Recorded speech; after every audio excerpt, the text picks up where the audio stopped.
It's Red Eye Radio.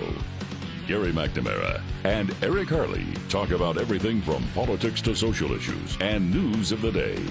Whether you're up late or you're just starting your day, welcome to the show.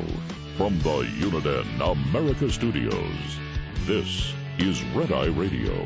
All across America, we are Red Eye Radio. He is Eric Harley, and I'm Gary McNamara. And we're everywhere around the world, too, online. All right, so just, I like to be a helper. I like to help people out.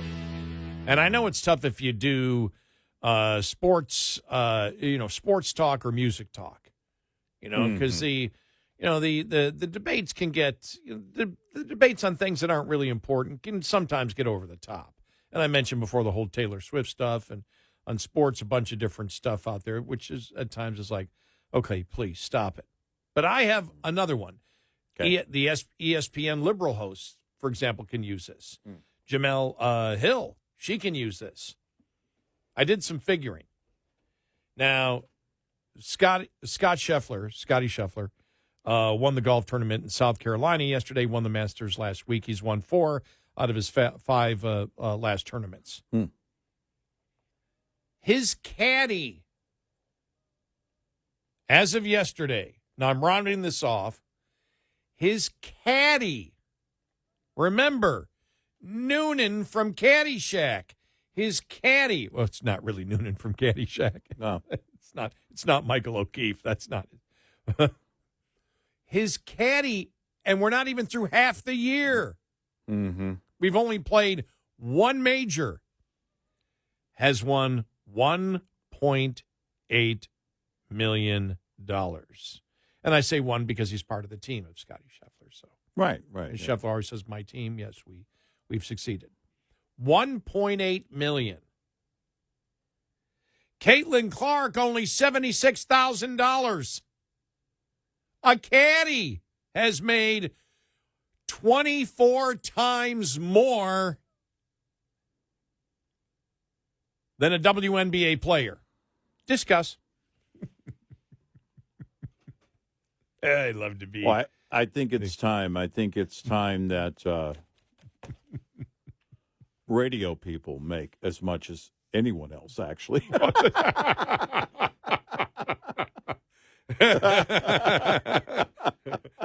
We can do that next time, for our next contract talks. Get our agent. Look, maybe you can go to the management and say, these guys should make more than a caddy. Right. You can't have that. Could we please raise their salary to that of a WNBA player?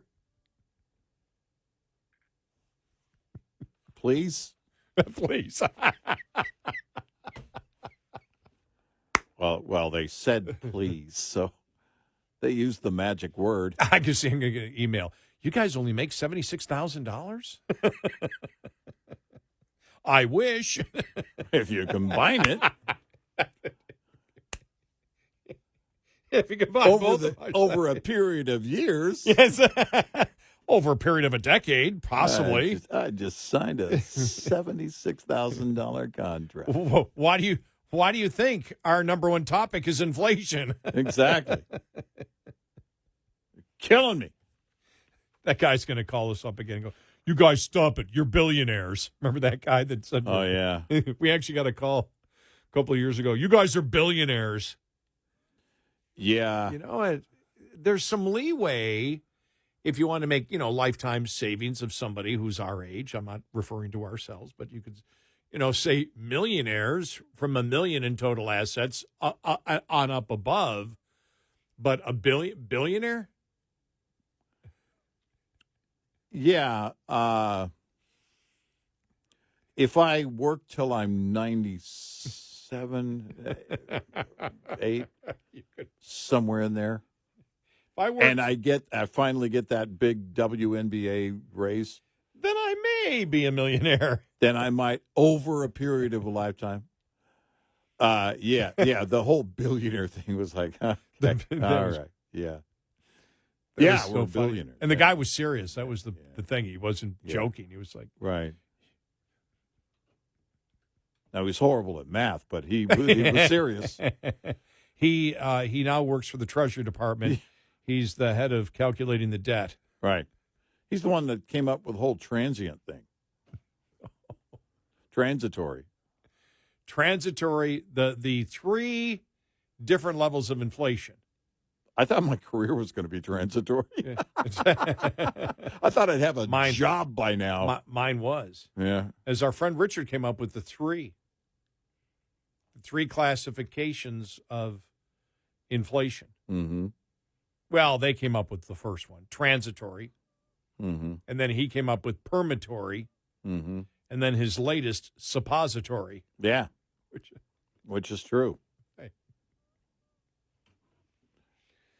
I'm not going to say that's exactly what it feels like, but that's exactly what it feels like.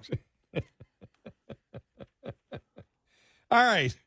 Speaking of billionaires, what's going to happen? I mean, what's going to happen to the Ivy League colleges? Eric, they can't change what they are, can they? No. What does happen? It's not like this semester is going to end and then all of a sudden, the summer goes by and we come back in the fall and everything's just hunky-dory. No. No, this is cultural, it deeply embedded into the culture of these campuses. And I don't see any reversal in our lifetime. Now, it may be the case that fewer people go there and they're scrambling for money, but tell me what liberal administration or liberal Congress wouldn't want to, hand out more money. I mean, this is exactly what they're doing now. So, well, you have billionaire donors like Robert Kraft, owner of the New England Patriots, and Leon Cooperman, who are weighing their support for Columbia University.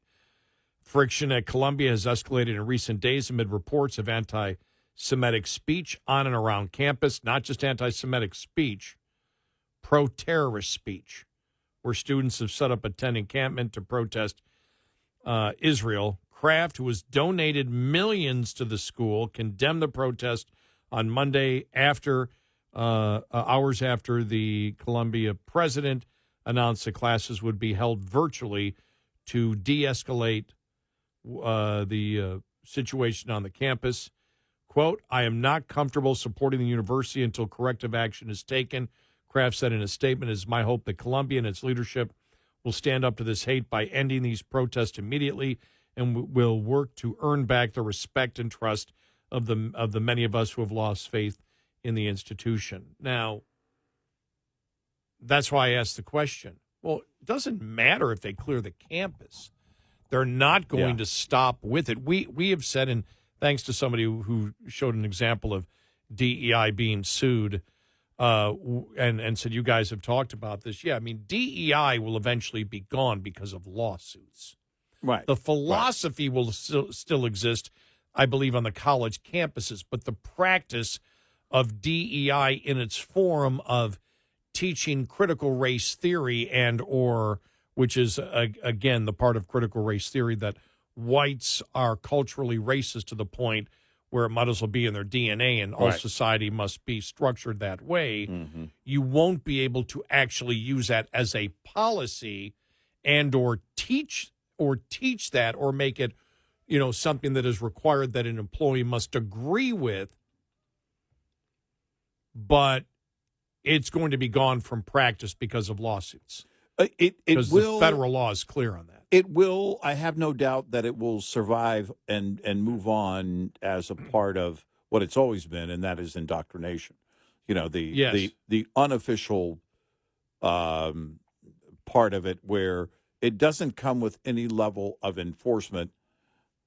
It is more of, okay, we'll just teach this to be the fact. Yeah, and we don't need to do anything in terms of any kind of direct policy. We'll just teach it as if it's, sky is blue, grass is green. By the way, if it is still the case that the sky identifies as blue and the grass still identifies as green. And so it's going to survive in academia. But you see, I mean, there's already, I was reading a story yesterday, more young people turning to tools and not college We've already seen a reduction in the enrollment of many colleges today, but you just wonder. It's the same thing with the radical transgender movement. You know, it's out there now. Yeah. And now that it's out there, it's not going to go away. It may be suppressed in popular culture because our popular culture rejects it because of its misogyny, but it's still going to be there. These concepts that the left embraces is not going away. And so you ask, what happens to these Ivy League schools? What happens? We've stated this about the Democratic Party. How does the Democratic Party eventually change? They can't go on with what they're preaching. I thought they would make a turn in 2018. I was wrong completely. They have doubled down. They've quadrupled down. They have become so much more radical than they even were in 2018. I mean, promoting concepts that are not based in any type of critical thinking or truth. It's pretty mind-boggling where they have gone and gotten the mainstream media to agree with the agenda, colleges to agree with the agenda, corporations to agree with the agenda. Now the backlash is coming in the form of lawsuits. There's always ebbs and flows in a free society, but you just wonder where it is going to be, where the Democratic Party is going to go. How do they change? How do they revert back? You and I have mentioned the Roy Teixeira article, and then the article in thehill.com from Douglas Schoen, where they said their advice to the Democratic Party, they may say it, it doesn't go this far, but it was communicated to me they need to become MAGA. Yeah, right. When Douglas Schoen wrote on thehill.com, or I think it was Douglas Schoen, I forgot which one it was, that came out and said that the Democratic Party has to promote secure borders, a wall, right, or more barriers. You and I looked at each other and went, okay, we are on drugs. Somebody is slipping us something, because this cannot be coming from any Democrat analyst that the Democratic Party needs to endorse a wall. Yeah. And that was just part of it that they were talking about. The identity politics has to go away, but the whole party is built on victim and oppressor. Yep. And so victims are labeled and the oppressors are all labeled. There are no individuals that they wish to exist inside there. There are simply individuals that agree that you judge all groups.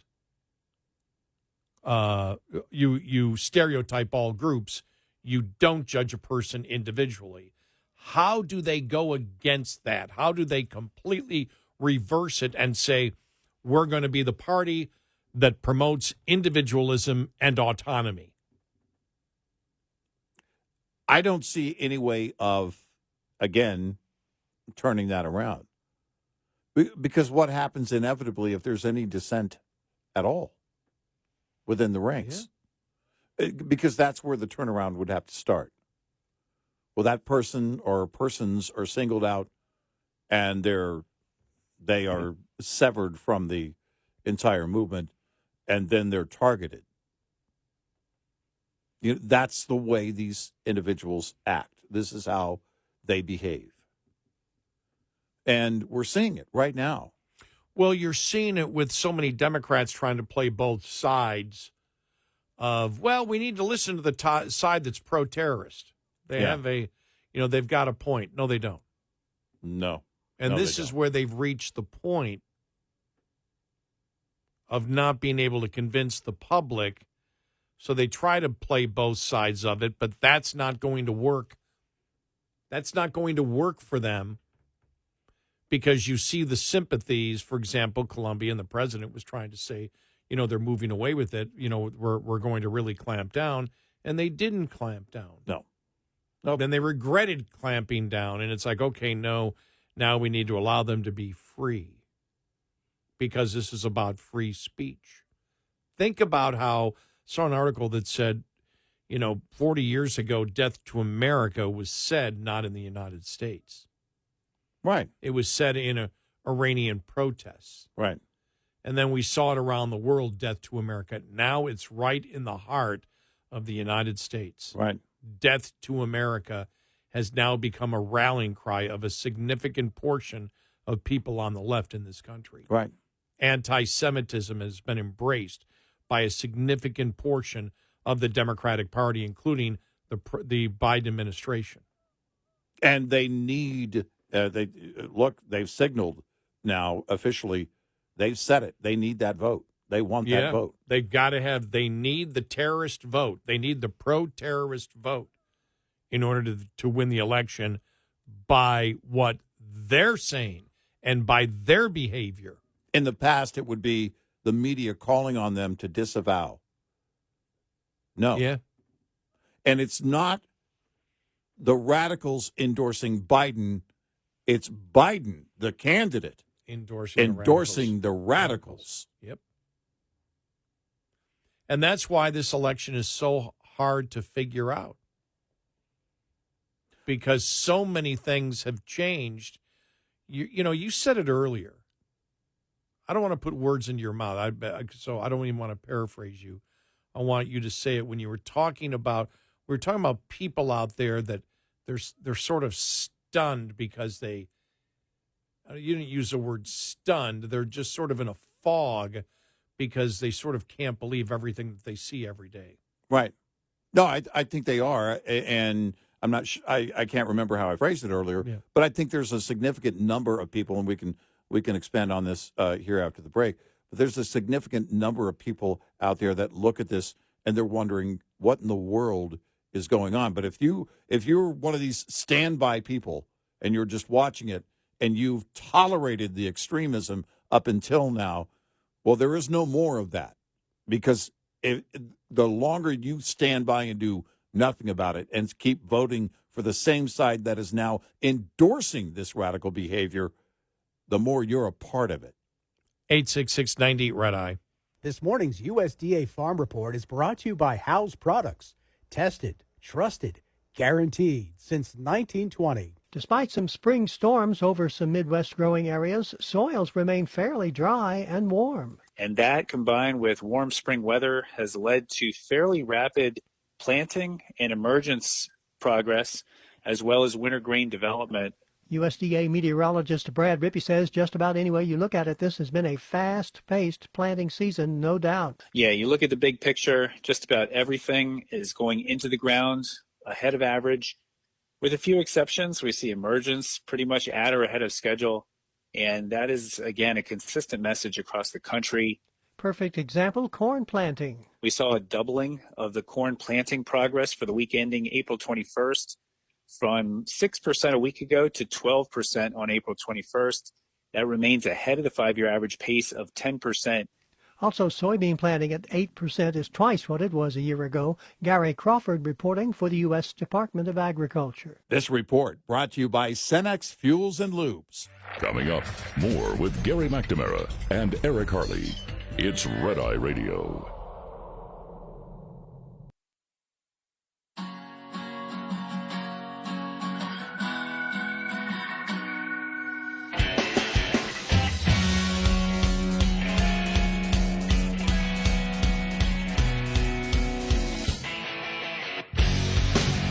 It's Red Eye Radio. He's Eric Harley, and I'm Gary McNamara. Why it's always important to have a follow-up question to the to the press department of the White House. Give you an example of what happened yesterday, and it was pretty interesting. And also NYU University, just looking at this headline here, Eric, from Fox News, NYU requested NYPD to gain control of disorderly anti-Israel protests. Did not need to lead to this. Just wonder how far it's going to be expanding here over the next few days. And we'll tell you why we believe there's a good chance it will expand.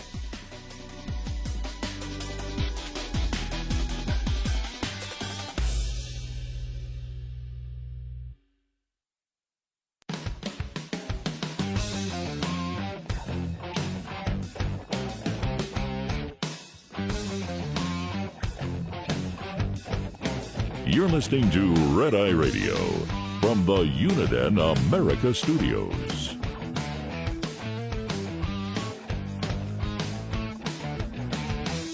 It's Friday Radio. He's Eric Harley, and I'm Gary McNamara. Now, what did you say Kennedy is doing, Robert Kennedy Jr.? It says, I'm going to put the entire U.S. budget on blockchain, which is basically kind of this transparent ledger kind of thing for the entire budget. Yeah, no, you're not. Number one, you won't be president. Number two, that's not going to happen. But it's an attempt to appeal to the crypto crowd and to sound hip. Let's just stop. Well, it does sound better than, I will put Social Security in a lockbox. Mm-hmm. Yeah. Remember that? Yeah, when Forrest Gump was running. I remember that.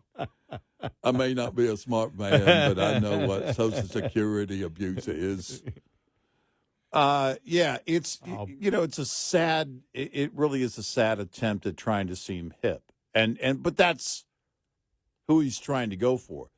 You know, all these people that are going, I'm not voting for that guy or that guy. I'm voting for RFK Jr. And then they, go on to tell you how much of a conservative they are. And how would putting the budget on blockchain, yeah, solve anything? It wouldn't, because you would assume people, even if you could do it, you can't. Even if you could do it, people would essentially have access and see where the money is going.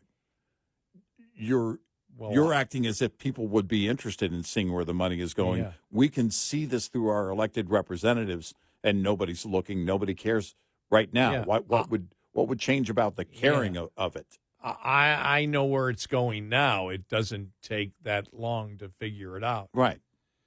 If you're interested, it's right. This isn't like it's a mystery. No. The budget's out there all the time. We know how much we spend on what. So right. I don't know. Okay.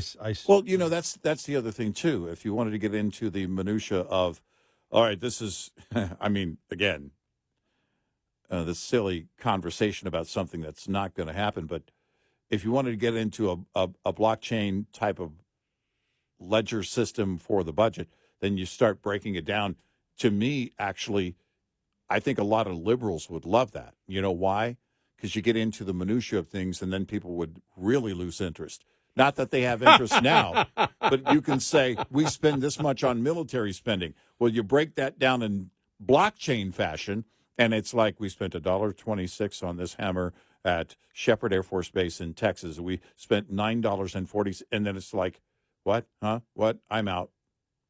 When you put the budget stuff out there, like Congress does, and you go back and you do the back and forth, and they say, okay, not that they're spending the way that I want them to spend, but there are only a handful of us conservatives that are really concerned about the whole fiscal mess that we're in right now and the lack of responsibility. So there's the other thing, that's the biggest whole part of it. But we can see it. We are watching it. That's why it's a huge concern to us. He's pretending like it's a concern to other people, and I don't know if he's trying to gain some street cred from, the crypto conservatives. I don't know who that would be that he's trying to. The crypto conservative. I like that. The crypto conservative. That's the name of my next band. And so I don't know who he's trying to gain favor with.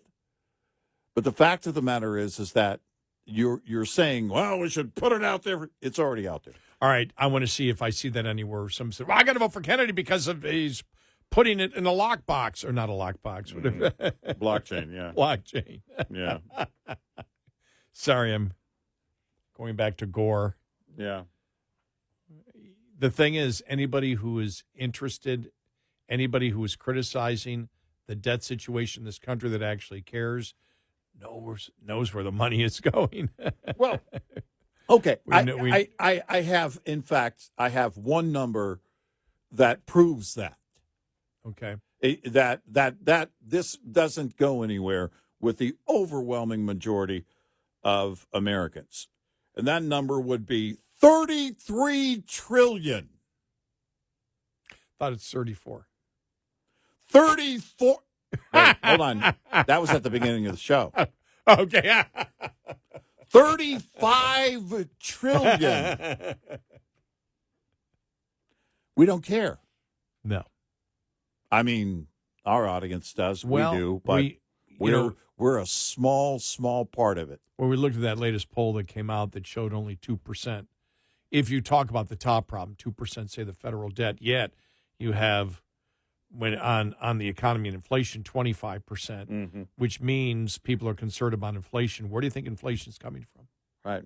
The spending and the debt. Right.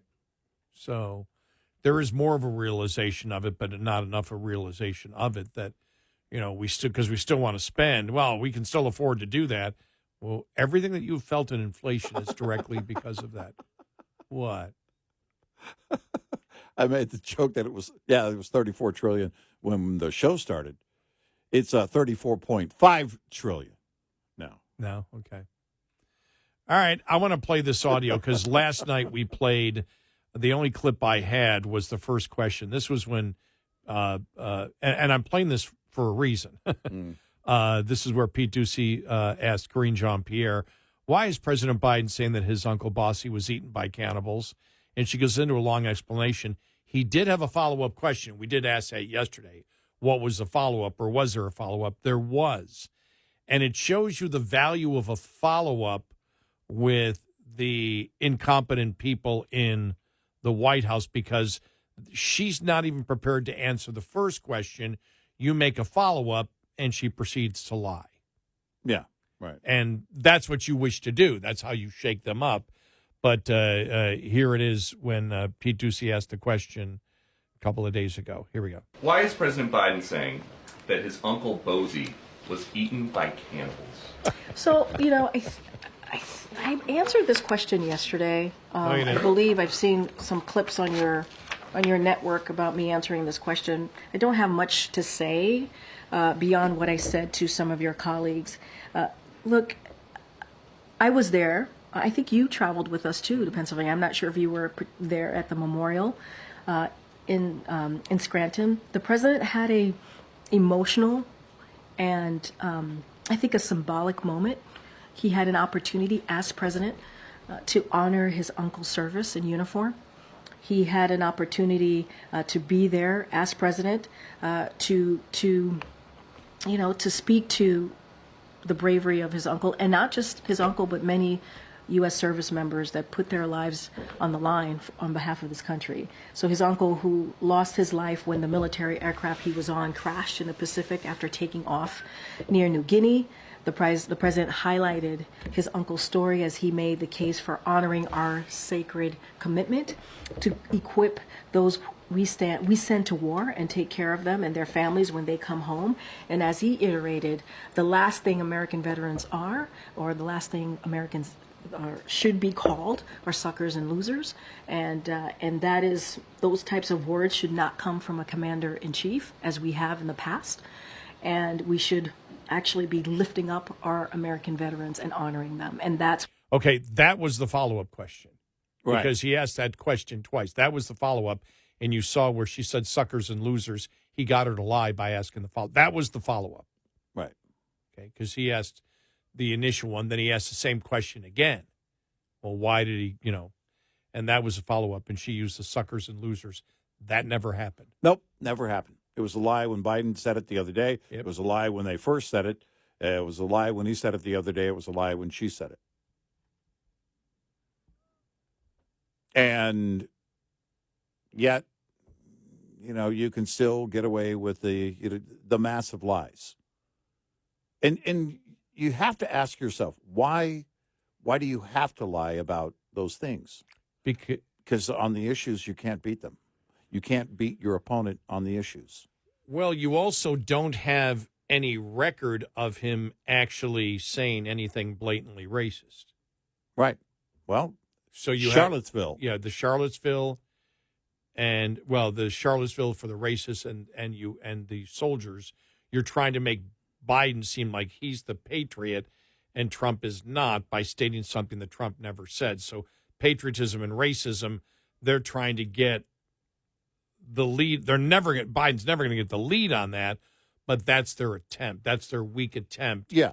To up the president on racism and say that Trump is the racist and Trump is the one that hates the troops. So if you're keeping score, the guy who endorses the Death to America crowd is the patriotic one.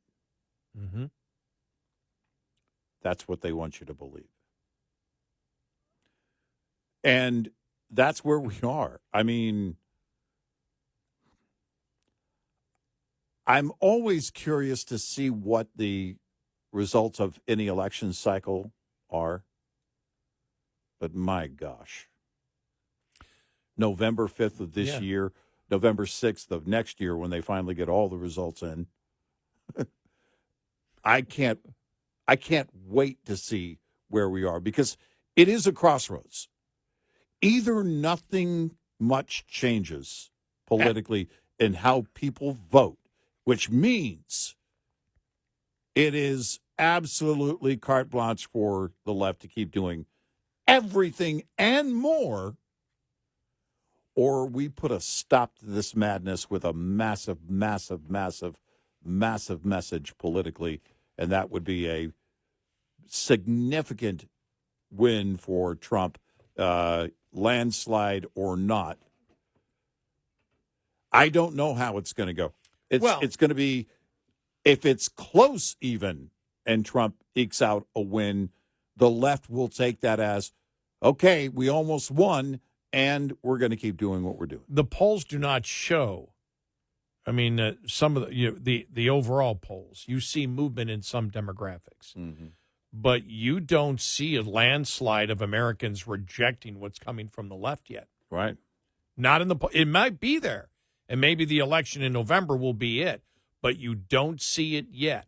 There are tons of Americans that endorse the left in this country, that endorse. They may be quiet, but they endorse what's going on. They endorse the anti-Semitism. They endorse the pro-terrorist message of the Democrat Party. Now, it hasn't changed how they will vote according to the polls yet. Will it? All the insanity that we see. You know, people say, well, we care about the debt. Then you ask them, well, the level of importance, not big, but inflation is, but the debt is what's causing inflation. The spending, which causes the debt, is the reason we have the inflation today. End of story. Every major problem we have is because of the Democratic Party in control on the federal level. Every day, we spend $2.4 billion on interest, according to the Debt Clock website. Now, go back to 2016, and the wall that Trump wanted to build was $25 billion. Right now, we surpassed that in 10 and a half days in just interest on the national debt alone. And that's today. It probably keeps going up. Exactly. Tomorrow to be 2.403, and it just keeps going up. Exactly. And it's every 10 days, 10 and a half days, we're spending that on just the interest on the national debt. 866-90 Red Eye. Lines open for your calls. 866-90 Red Eye on Red Eye Radio.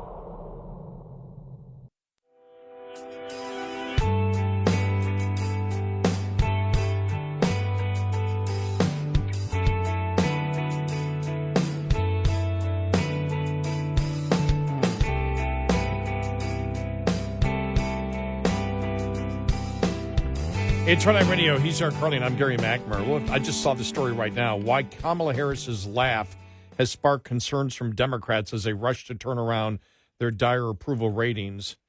Wow. The Democratic National Committee has conducted focus groups on Kamala Harris, according to a new CNN report, to understand why voters do not like her. Some voters in the focus group said they do not like Harris, specifically citing her laugh as criticism. Look, we've talked about how optics are a huge part of the political landscape. And the laughter is different in that it's not just kind of, off-putting, but it's also that it's indicative of this nervous thing that she has. It's a nervous laughter. It's also dismissive. When you laugh at your own joke when there's not really a joke. Well, when she was on that tarmac and it was a very serious topic and the media came up and then she's laughing and it's like, wait, whoa, this is a very serious moment. What are you laughing about? You know? Yeah. It is weird.